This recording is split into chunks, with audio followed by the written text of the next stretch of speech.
সেই ইমাম বুখারী রাহমাতুল্লাহি আলাইহি তার আদালত, মানুষের সঙ্গে তার আচরণ, কত বিনয়ী আচরণ ছিল, কত ভালো আচরণ ছিল, শুনলে আপনারা অবাক হয়ে যাবেন।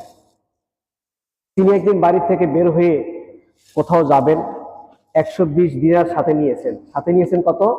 120 দিনার।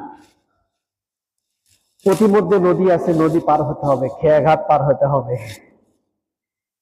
কিন্তু তার পিছু লাগছে একজন চোর, দরবেশ রূপী চোর তার পিছু লাগছে।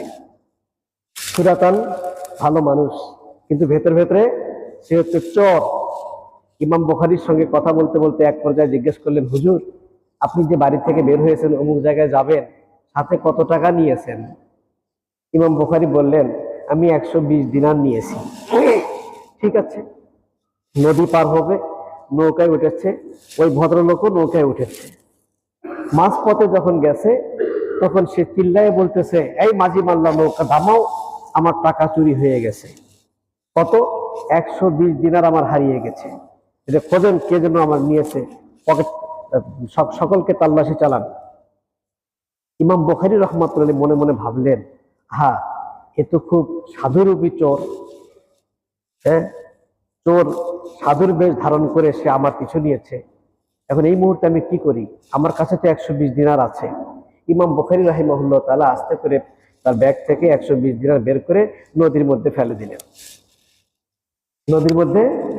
দিলেন। তল্লাশি চালানো হলো। উনি বলতেছে, ওনার ভালো করে তালাশ করেন, ওনার কাছে আছে। দেখা গেল নাই।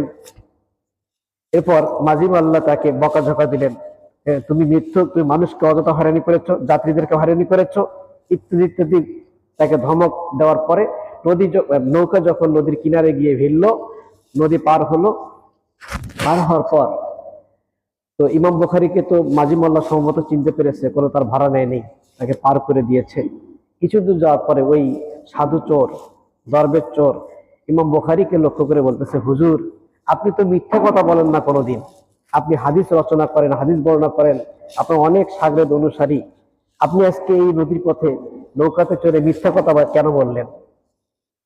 তা শোনো, তুমি যখন আমার এই 120 দিনার নেওয়ার ইচ্ছা পোষণ করেছিলে, আমাকে চোর সাব্যস্ত করতে চেয়েছিলে, আমারই টাকা আমার কাছে আছে, আর তুমি আমাকে চোর বানাবে, তখন আমি কি করেছি জানো?